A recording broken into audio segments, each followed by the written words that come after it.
It's starting. So we're live there, live here. We have one more to go live. I love that it shows the notification on both. Yeah. See that? Yeah. And you are now live. Here we go. Hi, good afternoon. This is Donna Cranston with Defenders of Freedom and Dr. Michelle Eisenmann with Resiliency Brain Health.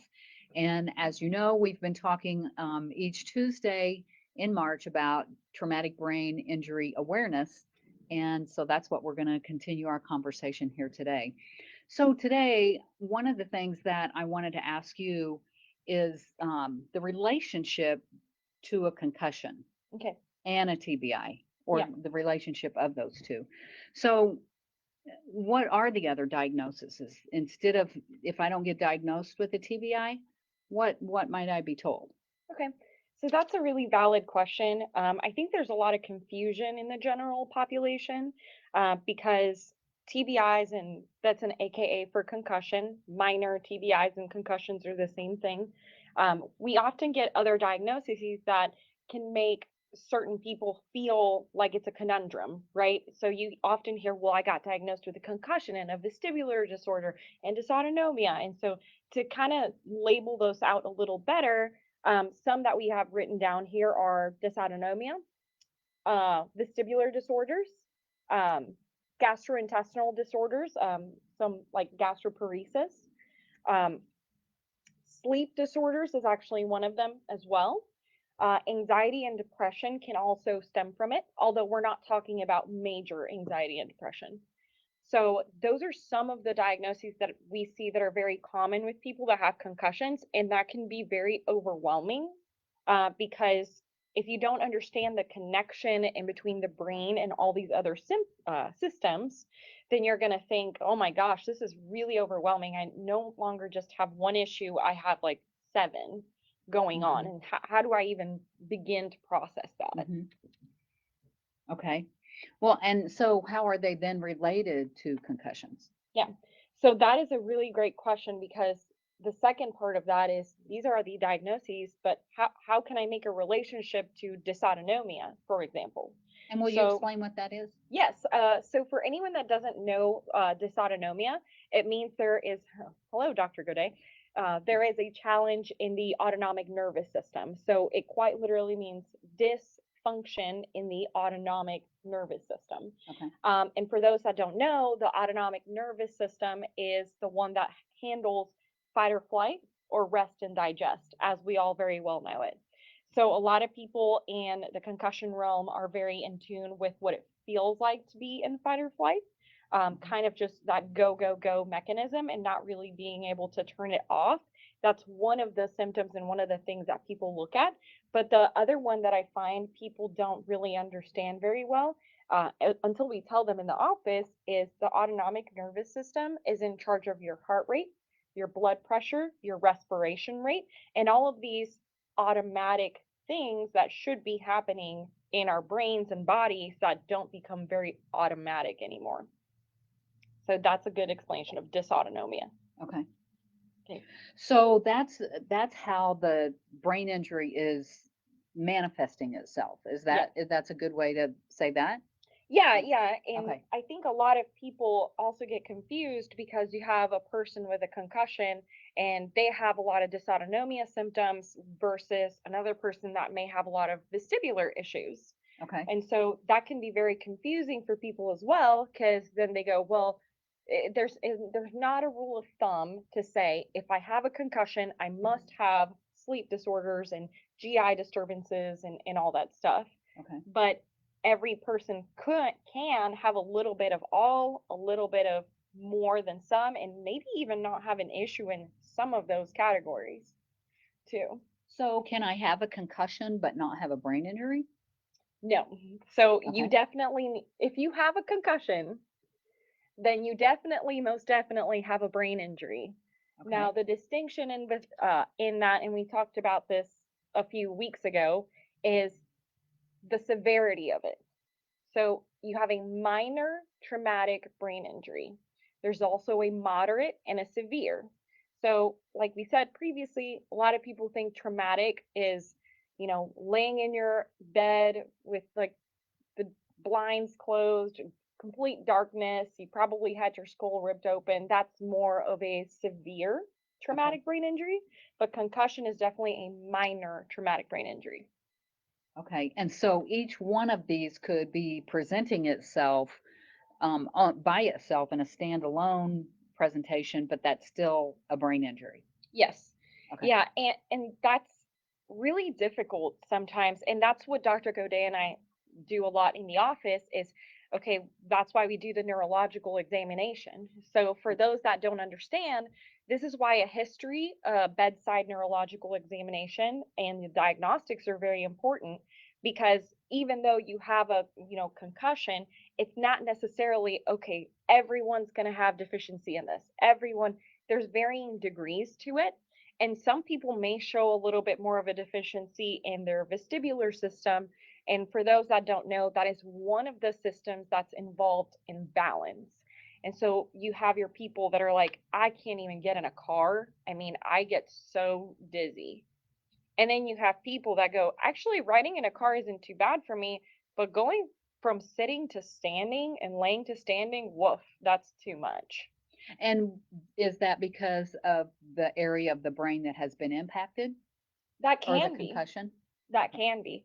Okay. You actually bring up a really important point that I think sometimes we're so involved in this world that we forget about these little tidbits. But a really big point to say is, let's say you got impacted right here in the forehead.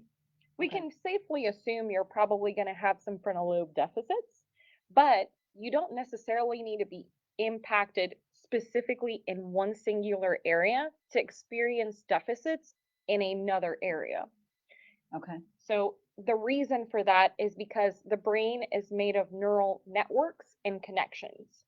So if you're connected like so, and you have an impact on this side of the brain, there is a feedback loop coming from this side, sending information or receiving information from another area of the brain. So if one area of the brain is impacted, that send and receive is not really registering very well, and so that's how some people get confused. Like, well, what is that? Now I understand the function of the brain. So I know that my occipital lobe, which is the back part of the head, is a lot with vision. Well, I hit myself here. So how come I have issues there? So it's because there is a connection in between the whole brain. And so that's when we start kind of figuring out clues on, okay, it's this side of the brain that maybe is feeding here that we have a Okay. big deficit. Okay. So our next question is why do some people have additional diagnosis and some don't? Which I think just in your explanation of that is probably pretty telling. Mhm. But what would you say about that? Why do some people have a diagnosis and others don't? I think some of them go misdiagnosed. Some people actually do go misdiagnosed. There's a lot of people that, um, you know, sometimes it can be a little trivial because we know that you have a concussion, so you're most likely going to struggle with X, Y, or Z. Okay. So some people really need the label for validation and understanding, how to get past something, which is, very good. Some people labels actually do a lot of harm to them because they tend to perseverate on it. But the other reason that to touch base on, other than a misdiagnosis, is because the brain, the way that your brain is functioning, and also really what you do on a daily basis. And so, what you've done, neuroplasticity, the brain's ability to adapt. So, let's say you've always been very good at, let's say, penmanship and handwriting, and you do that for a profession. There's a high likelihood that you're going to show less deficits actually in that area of the brain, be, as opposed to maybe some autonomic concerns because you've been neuroplastically working on that pathway for so long. Okay. So that's an aspect that people don't really think about. It can definitely still be hampered, but it may not be as strong as other areas of the brain.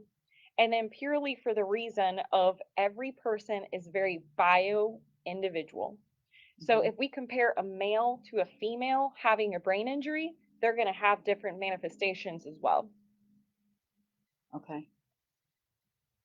So as as people move through their life and they have these adjustments that they just get used to because of the brain injury and they have just adapted to that, is it important for them to get treatment, or as the brain just adapts and can overcome those deficiencies, that's their new normal? Yeah, that's a great point because I do have a lot of people. I think the high functioning class, which is the concussion minor TBI class, has a big confusion on, okay, well, when do I know that I need help and when can I just fix my lifestyle and it kind of fixes itself? Hmm. Because it's hard. I mean, you look at yourself and you're like, well, you look fine, but quality of life isn't great, but we can definitely push through it. So at what point do you seek out help? Um, Number one, you can't really get away from lifestyle. So you can't really set fuel to the fire while trying to put out the fire at the same time. So that's one thing that everyone's going to have to address on their own time and in their own journey. I think the really great point to actually seek help is when you know that you're doing things in your lifestyle that should be producing good results and you're still really struggling. Or even if you do need help with that lifestyle, because sometimes people really focus on that willpower aspect Hmm. of, no, I am going to cut alcohol or sugar or carbs cold turkey, and I'm never going to do it again. And then you find yourself just falling on that bandwagon over and over and over. That may actually be a good time to say, okay, I may need actual help. And the other point that I want to put to that is your brain doesn't know what it doesn't know. There's only so much that you can do with lifestyle until you may actually need to seek out help from someone else to show you the areas of deficits that you're not even aware of. Okay, that's important too, I think. That is really And important. because a lot of times a spouse or significant other will see that in people before that. We see that a lot. They see it before the veteran actually does, and that's why they will end up coming in, because their significant other has seen it and has tried to live with the and compensating with it. Yeah, and we have had a lot of patients in the past that, the first day is a very big discovery day Yes, for themselves. yes. They start noticing, wow, okay, I guess my hand doesn't move the way I thought it did, or I guess I don't track the way I thought I tracked. I think for this population, for the Defenders of Freedom population, a big one tends to be the eye movement exam Hmm. because one thing that they're very good at is focusing on targets, being able to pursue targets for their occupation. And so then they see the results and they're like, wow, okay, I guess I didn't do that as well as I thought I did, or maybe I did it well then and maybe not now. So that's a big point to it. Okay. In just the last couple minutes that we have left, because we have a veteran population that we serve, and we're talking about mild TBIs or mild concussions, what are some things that they didn't have to maybe be blown up? Oh yeah. What are some other things that could contribute to mild concussions for them? Oh, well, there is a really great video that we want to put out soon. About that, but pretty much anything that requires any sort of force, it doesn't have to be necessarily like specific impact to the head. It can be impact to the body as well. A lot of people think like, oh, well, I only hit my body, not my head, so I should be fine. And that's not actually true.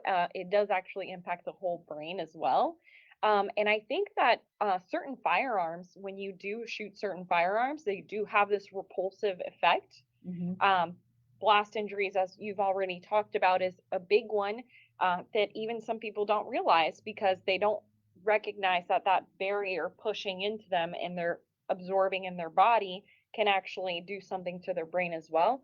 But I think that the number one that people don't realize in this population is if you received impact to your body, it can still affect your brain. You don't Okay. need specific impact just to your head. Okay. Okay, well, that about wraps up our 15 minutes here today, That was which fast. did go by very fast. Yeah. But if you have questions, you suspect maybe you have a brain injury, please reach out to us. You can reach out to me at defendersoffreedom.us, or you can reach out to Dr. Eisenmann or Dr. Gaudet at resiliencybh.com. Thank you for joining us. Thank you. Yeah, I guess I can help here. I always forget that I can help you. Bye.